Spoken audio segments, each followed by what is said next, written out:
बिस्मिल्लाहिर्रहमानिर्रहीम। अस्सलाम वालेकुम।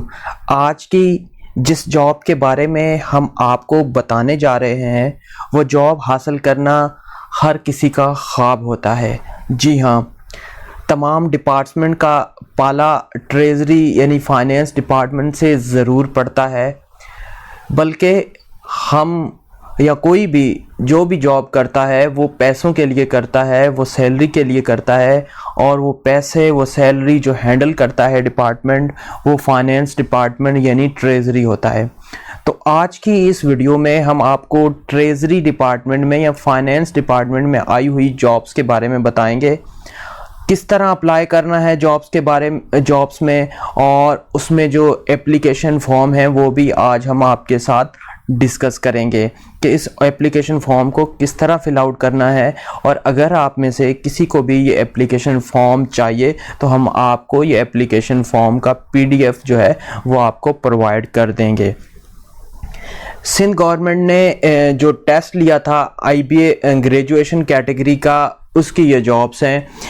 सबसे पहले तो मैं आपको बताता चलूं कि आपकी क्वालिफ़िकेशन कोई भी है, अगर आपने IBA ग्रेजुएशन कैटेगरी में टेस्ट दिया है और आपकी पासिंग मार्क्स हैं यानी कि 40 या उससे अबो मार्क्स हैं, तब ही आप इन जॉब्स में अप्लाई कर सकते हैं। अदरवाइज़ आप इन जॉब्स में अप्लाई नहीं कर सकते, क्योंकि ये जो जॉब्स अब गवर्नमेंट की आ रही हैं 5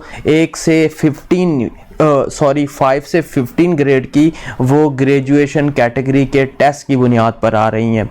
यहाँ पर मेंशन्ड भी है, आप देख सकते हैं कि ग्रेजुएशन कैटेगरी टेस्ट की ये जॉब्स हैं, conducted by IBA Sukkur testing service having domicile of Sindh. यानी कि अगर आपने IBA ग्रेजुएशन कैटेगरी में 40 या उससे अबो मार्क्स लिए हैं और आपका डोमिसाइल सिंध का है तो आप इस जॉब में अप्लाई करने के अहल हैं।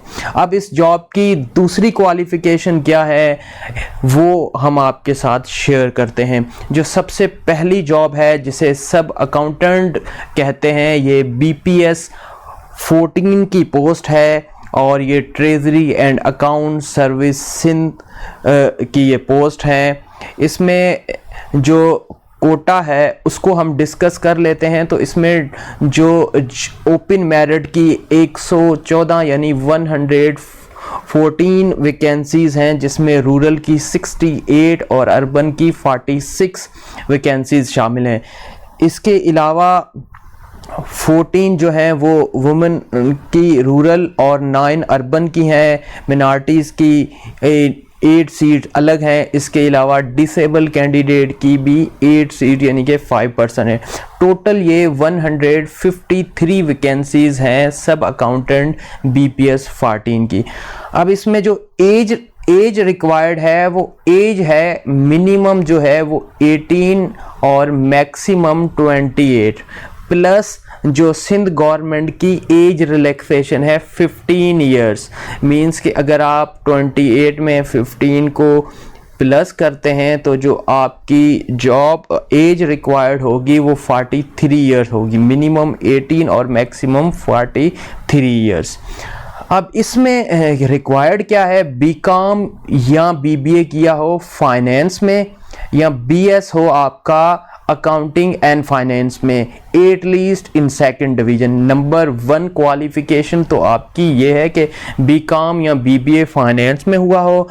उसके बाद आपने 6 मंथ्स की ट्रेनिंग ऑफ MS, 6 मंथ का आपने MS ऑफिस में कोर्स किया हुआ हो ऐसे इंस्टीट्यूट से जो SBTE यानी सिंध है Sindh board of technical education है, उससे आपका जो सर्टिफिकेट है वो रिकग्नाइज हो। मींस कि आपने अथोराइज जो है इंस्टीट्यूट उससे आपने ये सर्टिफिकेट हासिल किया हो।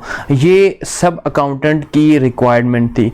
उसके बाद ऑडिटर जो बहुत अहम पोस्ट होती है ट्रेजरी में, BPS 14 की ये पोस्ट है। ये directorate of local fund audit Sindh की कैटेगरी में आती है, उसकी सर्विस में आती है। और इसकी जो टोटल वैकेंसीज हैं ओपन मेरिट की वो 29 है, और उसके अलावा 6 वुमेन की, मिनॉरिटी की 2 और डिसेबल की 2 हैं। टोटल 39 वैकेंसीज हैं इसकी, और इसमें भी जो एज रिक्वायर्ड है वो सेम है, यानी कि minimum 18 year, maximum 28 year plus age relaxation. इसमें जो एजुकेशन रिक्वायर्ड है, एजुकेशन क्वालिफिकेशन रिक्वायर्ड है, वो 2nd क्लास में बैचलर डिग्री, यानी कि आप ग्रेजुएट हो मिनिमम 2nd डिवीजन में, तो आप इस जॉब के लिए अहल हैं। अब अप्लाई करने का क्या तरीका है, डॉक्यूमेंट्स कैसे भेजने हैं, ये हम आपको बताते हैं।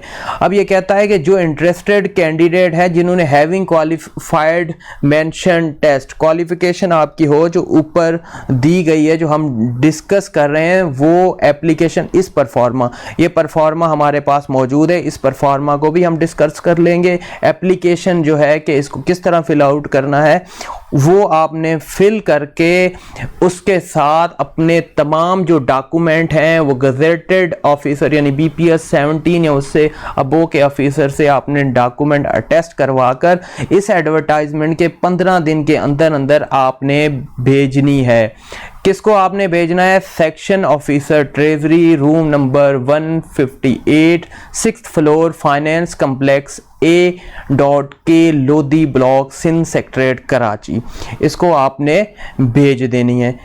इसके अलावा मैं आपको बताता चलूं कि चंद शर्त होती हैं, जो कंडीशंस होती हैं या इंस्ट्रक्शन होती हैं जिसको पढ़ना बहुत ज़रूरी होता है, जिसको ना पढ़ने से हमें नुकसान होता है, हम उस जॉब के लिए अहल भी नहीं होते तो अप्लाई कर देते। ये कह रहा है कि जनरल जो है age, upper age relaxation limit will be permissible, जैसे कि 15 साल सिंध गवर्नमेंट में एज रिलैक्सेशन दी है वो इसमें एप्लीकेबल होगी। और ये कह रहा है कि वुमेन और रूरल अर्बन की सीट्स अलग अलग हैं, इसलिए आप जो है अपने कोटा पे अप्लाई कीजिए। उसके बाद जो कैंडिडेट ऑलरेडी गवर्नमेंट सर्विस में है, वो जो पेरेंट डिपार्टमेंट है जहां वो काम कर रहे हैं, उससे थ्रू प्रॉपर चैनल यानी कि उस डिपार्टमेंट से NOC लेकर डॉक्यूमेंट के साथ अटैच करके अप्लाई करें। जो डिसेबल कैंडिडेट हैं उनके जो डिफरेंटली एबल पर्सन्स जो सर्टिफिकेट है वो उसके साथ डिसेबिलिटी सर्टिफिकेट अटैच करें अपने डॉक्यूमेंट के साथ। और जो ये जो जॉब है सबसे पहले नंबर वाली सब अकाउंटेंट के लिए अप्लाई कर रहे हैं, वो 6 मंथ का जो MS ऑफिस का सर्टिफिकेट है वो भी इसके साथ अटैच करें। अब हम चलते हैं एप्लीकेशन फॉर्म की तरफ। एप्लीकेशन फॉर्म किस तरह फिल होगा? सबसे पहले यहाँ पर आपने जिस पोस्ट के लिए आप अप्लाई कर रहे हैं, आपने उस पोस्ट का नाम लिखना। अगर आप दोनों पोस्ट के लिए अप्लाई कर रहे हैं तो आपने अलग अलग फॉर्म फिल करके अलग अलग सेट भेजने। यहाँ पर आपने अपना नाम लिखना है, यहाँ पर फादर नेम, यहाँ पर डेट ऑफ बर्थ, CNIC, यहाँ पर आपने डोमिसाइल लिखना है। अगर आप रूरल का है तो रूरल का लिख दीजिएगा, अर्बन का है अर्बन का। उसके अलावा आगे आपने अपना जेंडर मेंशन करना है, यहाँ पर अपने एड्रेस और यहाँ पर कॉन्टेक्ट नंबर लिख देना है। ये आपकी पर्सनल इंफॉर्मेशन होगी। उसके बाद आपने एकेडमिक इंफॉर्मेशन में अपनी जो डिग्रीज हैं उनके पासिंग ईयर्स, जिस बोर्ड या यूनिवर्सिटी से आपने डिग्रीज ली हैं उनके नाम, और जिस डिवीजन या ग्रेड में आपने डिग्री पास की है उसको आपने मेंशन कर देना है। उसके बाद आपने जो IBA का स्क्रीनिंग टेस्ट था उसकी इंफॉर्मेशन लिखनी है, रोल नंबर अपना लिखना है, टोटल मार्क्स लिखने हैं। टोटल मार्क्स जो थे 100 थे। जो टेस्ट सेंटर है उसका नाम लिखना है, और आपने जितने मार्क्स ऑब्टेन किए हैं वो लिखने हैं। 100 में से आपने मिनिमम 40 ऑब्टेन किए होंगे, तभी आप इस जॉब के लिए अहल होंगे। और उसके बाद अगर आप डिसेबल हैं तो आपने यहाँ पर डिसेबल को क्लिक कर देना है। अगर आप ओपन मेरिट में अप्लाई कर रहे हैं तो ओपन में से रूरल का डोमिसाइल है तो रूरल को, अर्बन का है तो अर्बन को क्लिक कीजिएगा। यहाँ पर अगर आप वुमेन कोटा पे अप्लाई कर रहे हैं तो उसको क्लिक कर दीजिएगा, और यहाँ पर अगर मिनॉरिटीज़ में अप्लाई कर रहे हैं तो उसको आप क्लिक कर दीजिएगा। जैसा कि हमने ऑलरेडी आपसे डिस्कस कर लिया है कि जो कोटा है वो वुमेन का ओपन, जो डिसेबल कोटा है, मिनॉरिटीज़ कोटा, वो अलग अलग हैं। तो इस तरह आप अपने जो आपका कोटा है आप उस पर अप्लाई कर सकते हैं। अगर आपके पास एक्सपीरियंस है या आप किसी ऑर्गेनाइजेशन में काम कर रहे हैं तो यहाँ पर उसकी डिटेल लिखनी है। यहाँ पर अपनी इंस्टीट्यूट, जिस इंस्टीट्यूट में आप काम कर रहे हैं उसका नाम लिखना है, जिस डेट से आप काम कर रहे हैं उसका नाम लिखना है, और जितनी देर तक आपने काम किया। अगर प्रेजेंट यहाँ पर काम कर रहे हैं तो कंटिन्यूस लिख दें या प्रेजेंट लिख दें, और यहाँ पर आपने मेंशन करना है कि आप रेगुलर एम्प्लॉय हैं या टेम्पररी एम्प्लॉय हैं। उसके बाद यहाँ पर आपने अपनी सिग्नेचर करके डेट लिख देनी है। डेट लिख के ये फॉर्म अपने जो है डॉक्यूमेंट्स हैं सारे उनके साथ आपने भेज देना है। जो एड्रेस आपको मैंने बताया है ये वाला एड्रेस, इस एड्रेस पर आपने भेज देना है। आज से, यानी आज जो डेट है वो है 4 जुलाई, और इसके 15 डेज़ के अंदर अंदर मींस कि आपने जो है 19 जुलाई से पहले पहले ये डॉक्यूमेंट्स इस एड्रेस पर भेज देने हैं। अगर अभी भी आपको किसी चीज़ की कोई समझ नहीं आई या आप कंफ्यूज हैं तो आप हमसे रब्ता कर सकते हैं। इंशाल्लाह हम आपको गाइड करेंगे। अपना बहुत बहुत ख्याल रखिएगा। हम आपकी कामयाबी के लिए दुआगू हैं। अल्लाह ताला आपको कामयाब करे। आमीन। अल्लाह हाफिज़।